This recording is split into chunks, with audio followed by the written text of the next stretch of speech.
मैं काफ़ी बार कह चुका हूँ कि एक चीज़ का जो ध्यान है ना वो हमेशा रखो कि मुझसे पहले जो भी कैरेक्टर आता है ना, चाहे वो अजय बख्शी हो या समर हो, उसकी बातों को ज़्यादा सीरियस नहीं लेने का। Don't worry.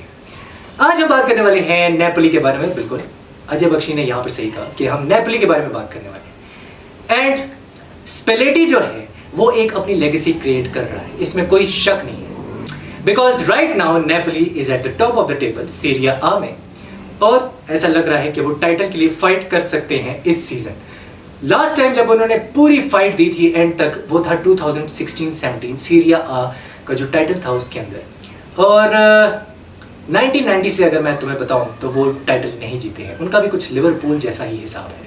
नेपोली 1990 से इटालियन लीग नहीं जीती है, लेकिन इस सीजन चांस है। लेकिन एक मसला ये है कि जब भी स्पेलेटी जो कि 2019 में आया था as a manager of Napoli, इससे पहले सारी हुआ करता था बहुत पहले, उसके बीच में फिर एंचेलोटी आया और एंचेलोटी ने फिर भाग दौड़ दी स्पेलेटी को। स्पेलेटी जो है उसको इटालियन फुटबॉल की जगत में बहुत ही ज़्यादा एक्सपीरियंस माना जाता है, बिकॉज उसने रोमा को भी किया हुआ है मैनेज 2001-2 में आई थिंक, और उसने इंटर मिलान को भी मैनेज किया हुआ है। He is right now as we speak 63 years old, तो he is a veteran manager, पूरा एक्सपीरियंस है बंदे के पास। लेकिन जो चीज़ ये है कि उसका जो सिस्टम है, जिस सिस्टम में वो खेलता है, जो उसकी फिलॉसफी है फुटबॉल खेलने की, वो बहुत ज़्यादा टायरिंग है। और वो जो टायरिंग फुटबॉल फिलॉसफी है, उसका मसला ये है कि जब सीजन का जो बैक एंड आता है, जो कि बिजनेस एंड होता है, वहाँ पर जो नेपोली है वो मार खा जाती है, एनर्जी ख़त्म हो जाती है, प्लेयर्स इंजर होना शुरू हो जाते हैं और सब कुछ, the whole ship is a wreck, ये होता है।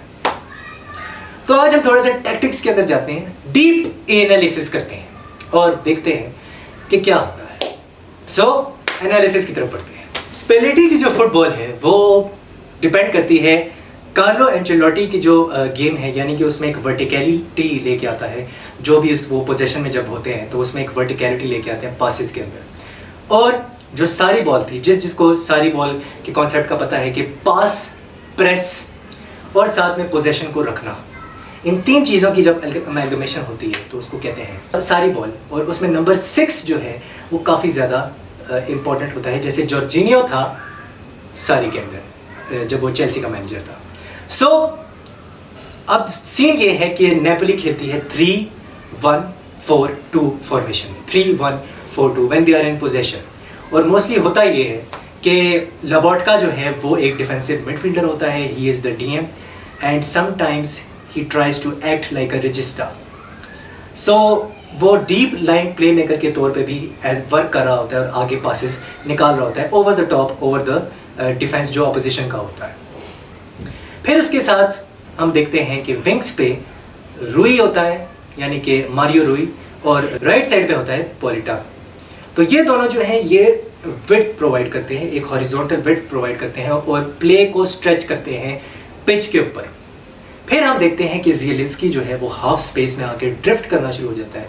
ये जो मैं तुम्हें जोन दिखा रहा हूँ ये भी हाफ स्पेस। तो ज़िएलिंस्की जो है वो जब हाफ स्पेस में आता है तो स्ट्रेच करता है प्ले को। वहाँ पर जो इनका विंगर है क्वेराट्सखेलिया, वो लेफ्ट साइड पे होता है और सेंटर में फिर बाज़ दफ़ा ज़िएलिंस्की आ जाता है और ज़िएलिंस्की एज अ सेकेंड स्ट्राइकर जो है वो ऑपरेट कर रहा होता है विद ओसिमहेन। ओसिमहेन के साथ कभी कभी वो स्विच करते हैं और रेस्पाडोरी को ले आते हैं। रेस्पाडोरी जब आता है तो वहाँ पर जो एंग्विसा का रोल है वो बहुत ज़्यादा बढ़ जाता है, because he is then the runner in the box.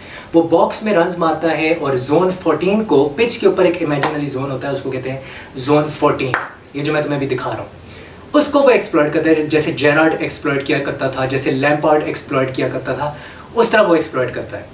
सो ये एंग्विसा का काम है। एंग्विसा पहले फुलम में खेलता था प्रीमियर लीग के अंदर, so he has been signed from there. So Lobotka is the deep line midfielder, और जो ज़िएलिंस्की है वो एज अ सेकंड स्ट्राइकर खेल रहा है।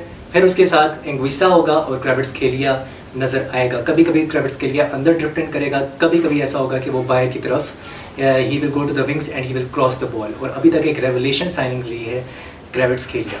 हैरत की बात यह है कि फैबियन रुइस जो है वो PSG चला गया नेपोली छोड़ के, इंसिनिया चला गया नेपोली छोड़ के, और साथ में कुलिबाली हम सब जानते हैं कि वो चेल्सी जा चुका है।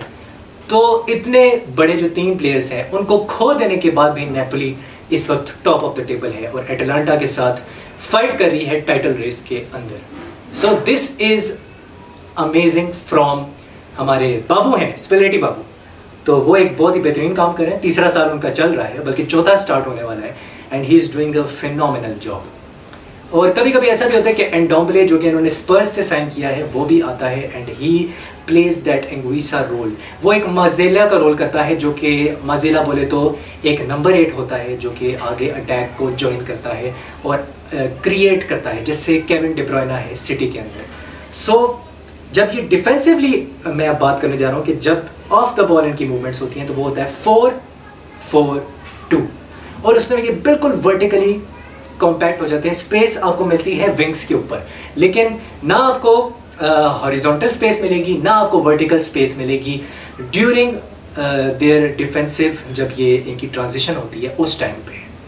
तो ये 4-4-2 बन जाता है जब ये ऑफ द बॉल होते हैं, मोस्टली ऐसा ही होता है। एंगुइसा का रोल जो है वो बहुत ही ज़्यादा यहाँ पर इम्पोर्टेंट है, because he is I think the only proper box to box midfielder जो कि लेट रन्स मारता है बॉक्स में आके, and he has been a great signing. अभी लिवरपूल के खिलाफ भी उसने गोल मारा था।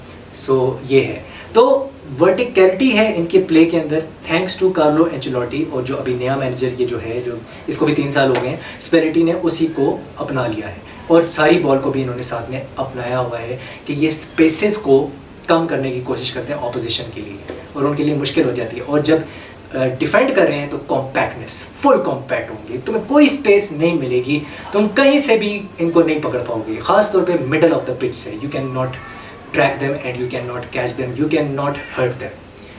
तो एक एसिमेट्रिकल किस्म की आपको एक फॉर्मेशन खिलानी पड़ेगी to beat their offside trap जो है उसको। तो ये मेरा था आज का छोटा सा एनालिसिस। मैं अब आपसे मिलूंगा अगली वीडियो में, और कोशिश करूंगा कि जल्द से जल्द अपलोड करूं।